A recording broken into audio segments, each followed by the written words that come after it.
वो विधवा थी, पर सिंगार ऐसा करके रखती थी कि पूछो मत। बिंदी के सिवाय सब कुछ लगाती थी। पूरी कॉलोनी में उनके चर्चे थे। उनका एक बेटा भी था जो अभी 9वीं कक्षा में था। पति रेलवे में थे। उनके गुजर जाने के बाद रेलवे ने उन्हें एक छोटी सी नौकरी दे दी थी। उनके जलवे अलग ही थे। 1980 के दशक में बॉय कटिंग रहती थी। सभी कॉलोनी की आंटियां उन्हें परकटी कहती थी। गोपाल भी उस समय नया नया जवान हुआ था, अभी 16 साल का ही था, लेकिन घर बसाने के सपने देखने शुरू कर दिए थे। गोपाल का आधा दिन आईने के सामने गुजरता था और बाकी आधा परकटी आंटी की गली के चक्कर काटने में। गोपाल का मस्तिष्क इस मामले में काम नहीं करता था कि समाज क्या कहेंगे। यदि उसके दिल की बात किसी को मालूम हो गई तो उसे किसी की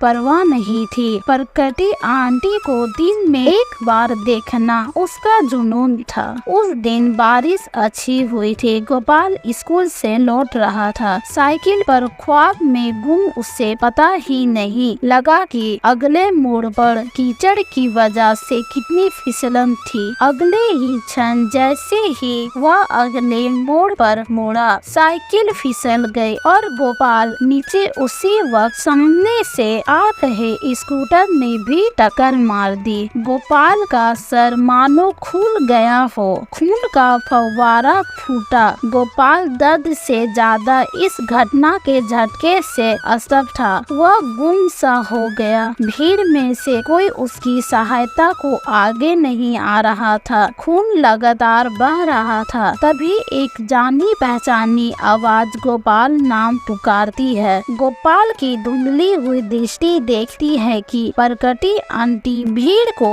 चीर पागलों की तरह दौड़ती हुई आ रही थी। परकटी आंटी ने गोपाल का सिर गोद में लेते ही उसका माथा जहां से खून बह रहा था ने उसे अपनी हथेली से दबा लिया। आंटी की रंगीन ड्रेस खून से लपट हो गई थी। आंटी चिल्ला रही थी, अरे कोई तो सहायता करो, यह मेरा बेटा है, कोई हॉस्पिटल में ले चलो हमें। गोपाल को अभी तक भी याद है एक टिपिया वाहन रुकता है, लोग उसमें उन दोनों को बैठाते हैं। आंटी ने अब भी उसका माथा पकड़ा हुआ था, उसे सीने से लगाया हुआ था। गोपाल को टाके लगकर घर भेज दिया जाता है। परकटी आंटी ही उसे रिक्शा में घर लेकर जाती है। गोपाल अब ठीक है, लेकिन एक पहेली उसे समझ नहीं आई कि उसकी वासना कहाँ लुप्त हो गई थी। जब परकटी आंटी ने उसे सीने से लगाया तो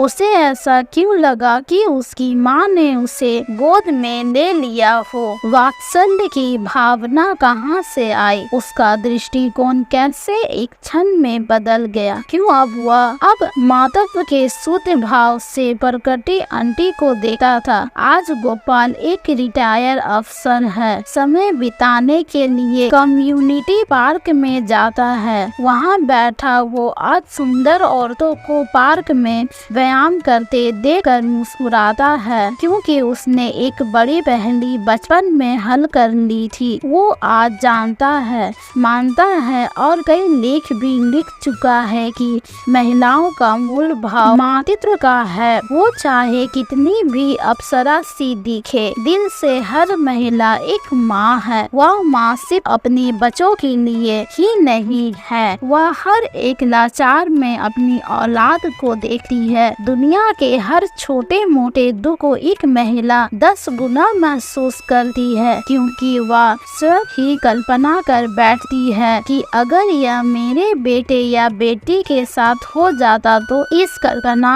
मात्र से ही उसकी रूह सिहर उठती है, वो रो पड़ती है और दुनिया को लगता है कि महिला कमजोर है। गोपाल मुस्कुराता है, मन ही मन कहता है कि हे विश्व के पवित्र मर्दों, औरत दिल से कमजोर नहीं होती, वो तो बस माँ होती है।